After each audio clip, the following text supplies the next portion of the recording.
Avez-vous déjà réfléchi à l'impact réel des mots que vous utilisez au quotidien? Combien de fois vous êtes-vous surpris à dire « ça ne marche jamais pour moi » ou « je ne suis pas capable ». Ce que vous ne savez peut-être pas, c'est que ces phrases ne sont pas de simples expressions occasionnelles. Elles programment littéralement votre cerveau pour qu'il échoue. La science moderne confirme ce que les mystiques et les philosophes disent depuis des milliers d'années. Les mots ont du pouvoir. Et si je vous disais que vous pouvez reprogrammer votre esprit pour transformer votre réalité, que vous pouvez apprendre à utiliser le langage comme un outil puissant pour façonner votre confiance, vos émotions et même votre destin. Restez avec moi, car dans les prochaines minutes, vous découvrirez comment changer votre façon de parler peut changer complètement votre vie. Imaginez que votre cerveau est comme un jardin. Chaque mot que vous dites ou pensez est une graine plantée dans ce sol. Si vous plantez des graines de doute, de peur et d'échec, que pensez-vous qui va pousser? Mais si vous plantez la confiance, la détermination et l'espoir, votre jardin se transformera en quelque chose de totalement différent. Cette idée peut sembler poétique, mais la vérité est que notre pensée a un impact profond sur notre réalité. Dès l'enfance, nous sommes conditionnés par les mots.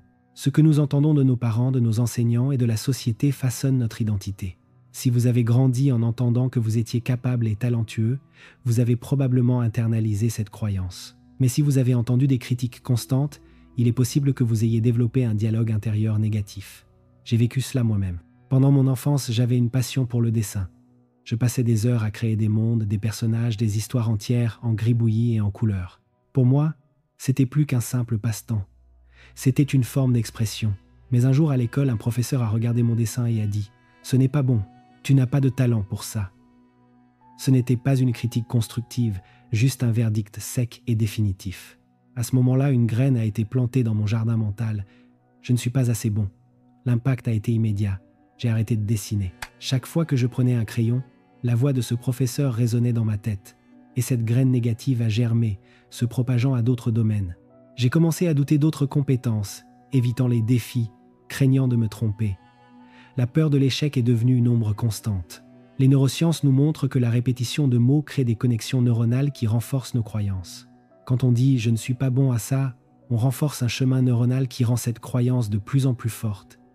Et à chaque répétition, ce chemin devient plus automatique. Mais la bonne nouvelle est que le cerveau est plastique. Nous pouvons le reconfigurer consciemment à travers le langage. Ce n'est que des années plus tard, à l'âge adulte, que j'ai réalisé comment cette phrase isolée avait affecté ma trajectoire. J'ai décidé de tester l'idée inverse. Et si j'essayais à nouveau? J'ai pris un cahier, j'ai commencé à gribouiller. Au début, la voix du professeur résonnait encore, mais j'ai insisté. Avec le temps, quelque chose d'étonnant s'est produit. Le plaisir est revenu. Et j'ai réalisé qu'il ne s'agissait pas de talent, mais de persévérance et de passion. Curieusement, quand j'ai commencé à me permettre de me tromper, ma créativité a fleuri. Ce qui semblait autrefois une barrière insurmontable n'était plus qu'un obstacle temporaire. Cela m'a fait réfléchir au nombre d'autres personnes qui abandonnent leurs rêves simplement parce que quelqu'un a planté en eux la graine du doute. Combien de futurs brillants sont effacés avant même d'avoir la chance de briller? Les mots sont puissants. Ils peuvent être des outils de construction ou des armes de destruction. Un simple compliment peut changer la journée de quelqu'un. Une critique destructrice peut marquer toute une vie. Et le plus important, les mots qui comptent le plus sont ceux que nous nous disons à nous-mêmes. Le dialogue intérieur est la voix constante qui façonne notre estime de soi et notre confiance. Si j'avais entendu d'autres mots dans cette enfance, des mots d'encouragement au lieu de disqualification, je n'aurais peut-être pas abandonné quelque chose que j'aimais. Mais la grande leçon est que nous pouvons replanter notre jardin à tout moment. Nous pouvons choisir les graines à cultiver. Alors je vous demande, quel genre de jardin cultivez-vous en vous? Vos mots vous propulsent-ils ou vous limitent-ils? Parce que ce que vous allez découvrir maintenant peut changer complètement votre perspective. Le code caché du langage. Le langage est l'un des filtres les plus puissants dont nous disposons pour interpréter le monde. Ce que nous disons et comment nous le disons façonne non seulement nos perceptions, mais la structure même de notre réalité. Les mots ne sont pas seulement des étiquettes pour décrire des expériences. Ils créent le sens que nous donnons à tout ce qui nous entoure. Imaginez deux personnes vivant le même événement. La pluie commence à tomber. L'une d'elles marmonne. Quelle horrible journée, cette pluie a tout gâché. L'autre sourit. Comme c'est merveilleux, la pluie renouvelle la terre.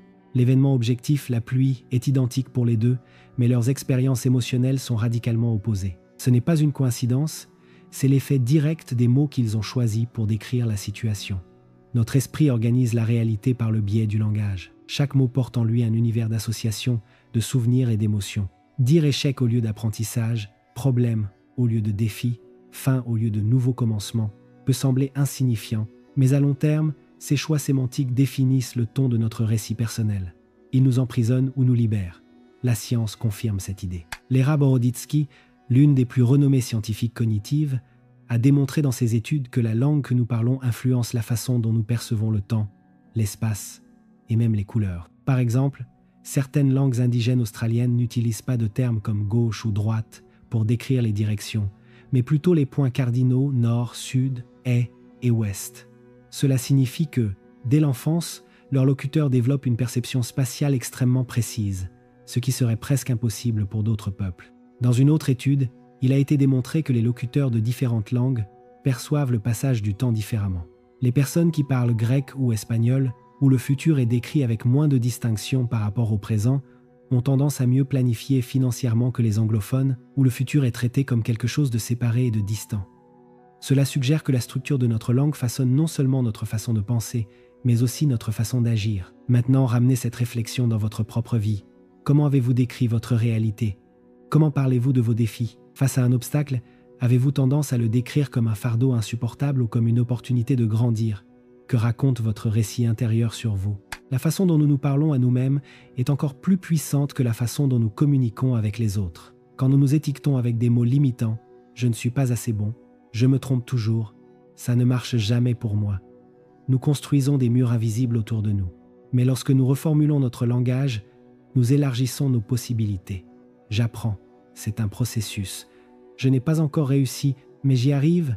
Ces petits changements verbaux font toute la différence. Parce que notre esprit croit à l'histoire que nous racontons. Cela signifie-t-il que nous pouvons reprogrammer notre perception du monde et de nous-mêmes à travers les mots?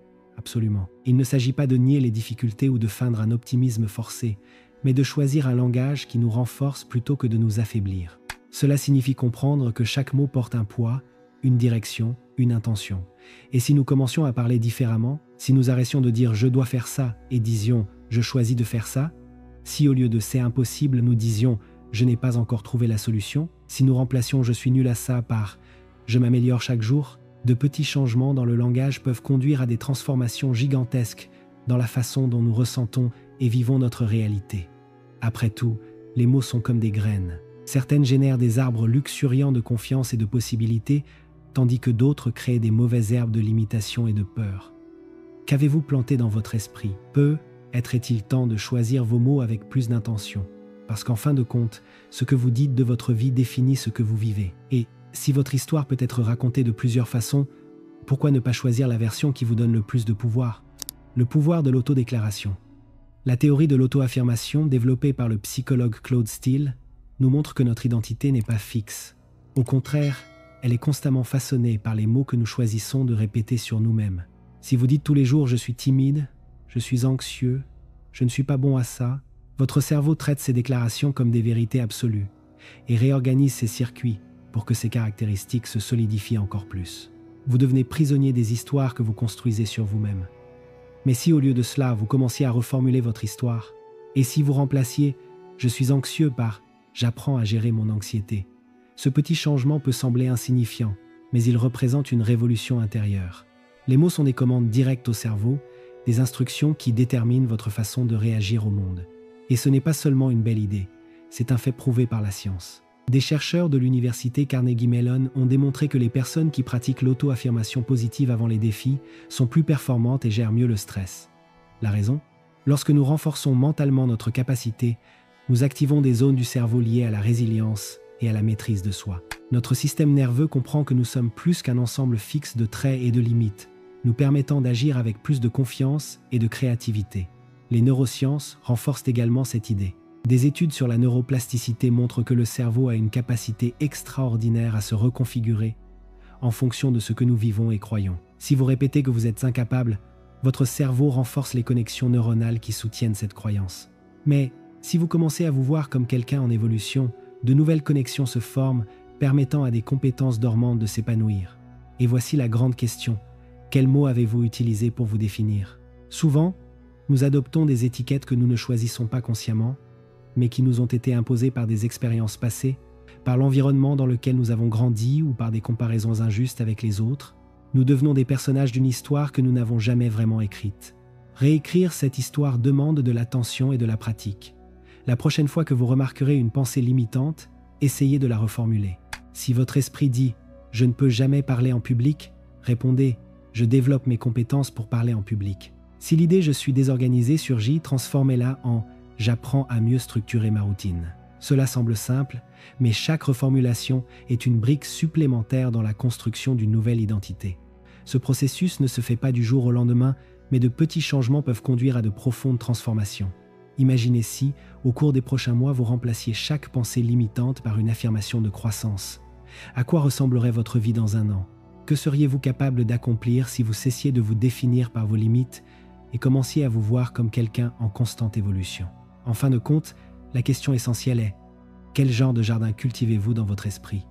Les mots que vous choisissez sont-ils des graines de croissance ou de stagnation? Parce que qu'on le veuille ou non, ce que l'on répète devient ce que l'on est.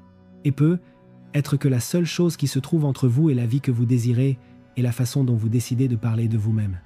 Comment les mots ont un impact sur vos émotions. Imaginez que votre esprit est un jardin.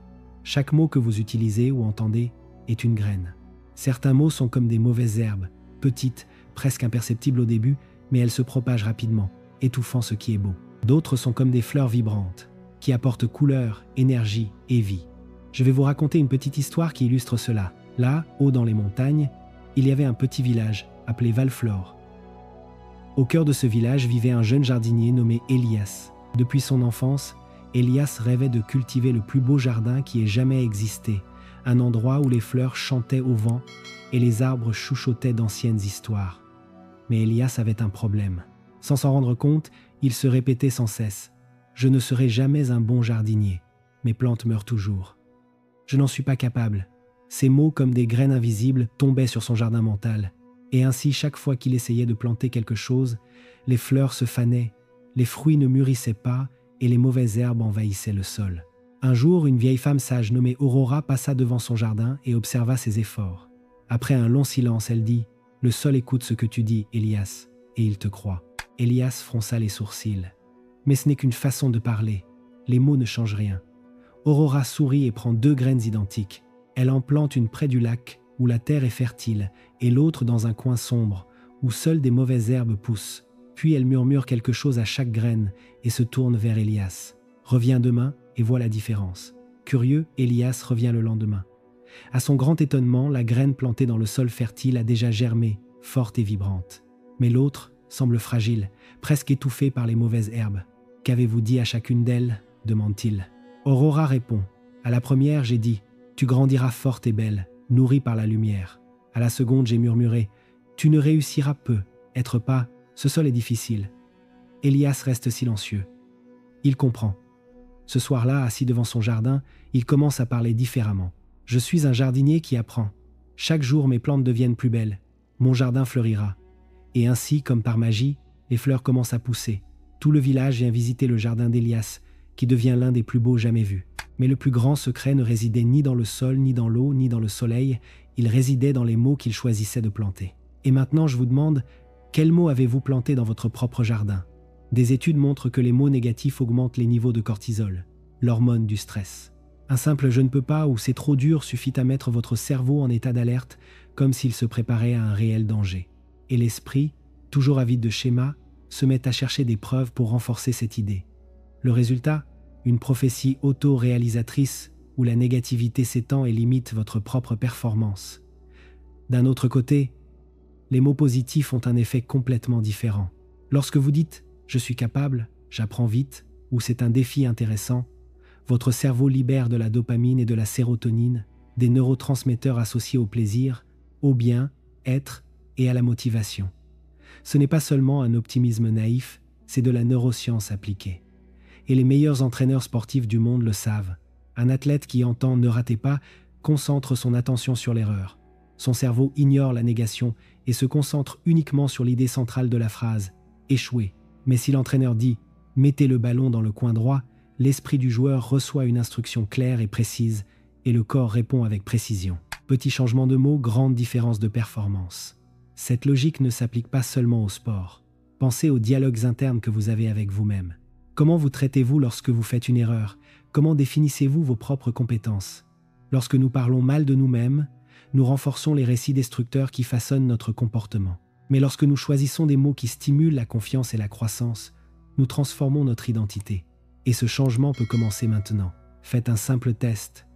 Passez une journée entière sans vous critiquer. Chaque fois qu'une pensée négative surgit, reformulez-la. Changez « je suis mauvais à ça » en « j'apprends encore ». Remplacez « j'échoue toujours » par « chaque erreur m'apprend quelque chose ». Remarquez comment votre corps réagit, comment votre énergie change, comment vos décisions deviennent plus affirmées. Le bon mot, au bon moment, peut tout changer. Et le choix sera toujours le vôtre. Comment reprogrammer votre langage pour réussir? Les mots que nous choisissons pour décrire notre réalité façonnent, de manière subtile et constante, la façon dont nous expérimentons la vie. Chaque terme chargé de négativité a le potentiel de créer une barrière invisible entre nous et les possibilités qui nous entourent. De la même manière, les mots d'affirmation et d'intention consciente sont comme des clés qui ouvrent de nouveaux chemins et opportunités. Comprendre cette dynamique n'est pas seulement une question d'optimisme, c'est un acte de pouvoir sur sa propre existence. Mais savoir cela ne suffit pas. Il faut appliquer cette connaissance, quotidiennement, comme une habitude non négociable. Substitution consciente, combien de fois vous êtes-vous entendu dire « je suis épuisé, c'est difficile, je n'y arrive jamais ». Ces mots, apparemment inoffensifs, renforcent un état émotionnel qui peut être transformé. Essayez plutôt de les remplacer par « j'ai besoin de recharger mes batteries, défi accepté, j'apprends à faire en sorte que ça marche ». Ce simple échange reformule votre perception et affecte la façon dont vous agissez. Le monde extérieur répond aux vibrations que vous émettez et le langage que nous choisissons joue un rôle fondamental dans ce processus. Déclaration d'intention, la façon dont nous commençons la journée définit notre direction.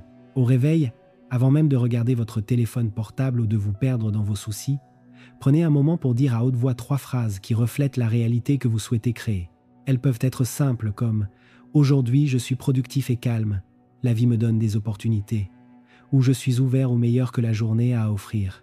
Ces déclarations fonctionnent comme des commandes pour votre esprit, ajustant votre concentration et vos émotions à un état d'expansion et de réceptivité. Attention à la consommation de mots, ce que vous lisez, regardez et écoutez influence silencieusement vos croyances et vos émotions. Si nous ne nourrissons notre esprit que de nouvelles chargées de peur, de critiques destructrices ou de conversations négatives, nous programmons notre perception pour voir le pire. En revanche, lorsque nous recherchons des contenus édifiants, des lectures inspirantes et des dialogues significatifs, nous renforçons une vision plus large et plus optimiste du monde. Il ne s'agit pas d'ignorer la réalité, mais de choisir activement où nous voulons concentrer notre attention et notre énergie. Les mots sont des graines. Chaque fois que nous choisissons d'exprimer quelque chose, nous plantons une idée, une émotion et une intentionnalité dans notre propre esprit et dans l'environnement qui nous entoure. Ceux qui comprennent ce principe et le pratiquent quotidiennement perçoivent des changements subtils et profonds qui, accumulés dans le temps, transforment l'expérience de la vie. Les mots que nous choisissons ne sont pas de simples sons ou symboles graphiques. Ce sont des codes vivants qui portent l'énergie, l'intention et le pouvoir de façonner notre perception de la réalité. Tout ce que vous croyez sur vous-même, sur les autres et sur le monde a été, en grande partie, programmé par le langage que vous avez absorbé depuis l'enfance. Arrêtez-vous et pensez. Comment vous décrivez-vous? Comment parlez-vous de vos expériences, de vos défis et de vos possibilités? La façon dont vous articulez ces éléments n'est pas seulement un reflet de votre réalité, elle la crée. Si vous vous voyez comme quelqu'un qui n'a jamais de chance ou comme quelqu'un qui trouve toujours un moyen, votre esprit cherchera des preuves pour confirmer ce récit. Le cerveau humain est un mécanisme de validation incroyablement sophistiqué. Il trouve des preuves de ce que vous croyez déjà. Les neurosciences nous montrent que le langage a un impact direct sur nos émotions et notre physiologie. Les mots négatifs et chargés de pessimisme activent le système limbique, générant du stress et limitant notre capacité à raisonner et à prendre des décisions. En revanche, les mots encourageants et positifs libèrent des neurotransmetteurs comme la dopamine et la sérotonine, stimulant notre bien-être et notre créativité. C'est à dire que la façon dont nous parlons, tant aux autres qu'à nous-mêmes, façonne littéralement notre destin. Cela signifie que le changement de vie commence par le changement de langage. Mais attention, il ne s'agit pas d'ignorer les défis ou de se perdre dans des affirmations vides et déconnectées de la réalité. Il s'agit de choisir des mots qui élargissent vos possibilités plutôt que de les restreindre. Au lieu de dire « je suis mauvais à ça », essayez « j'apprends à m'améliorer à ça ». Au lieu d'affirmer « c'est impossible », essayez « je n'ai pas encore trouvé comment faire pour que ça arrive ». Les grands leaders, les philosophes et les penseurs ont toujours compris le pouvoir des mots. Les discours de Martin Luther King n'ont pas seulement inspiré, ils ont créé une nouvelle vision de la société. Les paroles de Jésus, de Bouddha et de tant d'autres maîtres spirituels résonnent à travers les siècles, façonnant les esprits et les cœurs. C'est parce que les mots sont des graines, et ce que vous plantez tôt ou tard devient votre récolte. Si vous désirez une vie extraordinaire, commencez par votre langage. Observez attentivement vos mots, car ils sont la matière première de votre réalité. Ce que vous dites aujourd'hui définit ce que vous vivrez demain. Choisissez judicieusement, car chaque mot a le pouvoir de transformer ou d'emprisonner. Et cette décision, en fin de compte, sera toujours la vôtre. Merci beaucoup d'être arrivé jusqu'ici. Votre présence et votre dévouement à absorber cette connaissance montrent que vous vous souciez vraiment de votre évolution et de votre transformation personnelle. Et c'est quelque chose de puissant. Chaque fois que vous choisissez d'investir du temps dans votre croissance, vous plantez des graines qui s'épanouiront dans votre voyage. Maintenant, je veux vous faire une invitation spéciale. Vous pouvez devenir membre de la chaîne et faire partie d'un groupe restreint de personnes qui croient au pouvoir de la connaissance et de la transformation intérieure. En tant que membre, vous soutiendrez directement ce travail et en retour, vous recevrez des avantages exclusifs, du contenu inédit et approfondi, un accompagnement plus étroit dans votre cheminement et même une mise en avant dans les commentaires afin que votre voix soit toujours vue et reconnue par cette communauté. C'est votre chance de vous connecter encore plus avec cet univers d'apprentissage et de croissance personnelle. Alors cliquez sur le lien dans le premier commentaire épinglé et devenez membre dès maintenant. Ensemble, nous pouvons aller encore plus loin. Je crois profondément au pouvoir des mots parce que j'ai vécu cette transformation moi-même. J'étais autrefois prisonnier de récits qui me limitaient, mais en changeant ma façon de m'exprimer et en redéfinissant mon histoire, j'ai trouvé un nouveau chemin. Et si j'ai réussi, vous le pouvez aussi. Avant de partir, si ce contenu vous a aidé d'une manière ou d'une autre, aimez, abonnez-vous à la chaîne et partagez cette vidéo avec quelqu'un qui a aussi besoin d'entendre ce message. Votre soutien fait toute la différence. Et maintenant, 2 vidéos apparaissent à l'écran. L'une d'elles pourrait être exactement ce dont vous avez besoin pour franchir la prochaine étape de votre parcours de développement personnel. Laquelle sera-ce? Choisissez en un et continuez ce voyage avec moi. On se voit là-bas,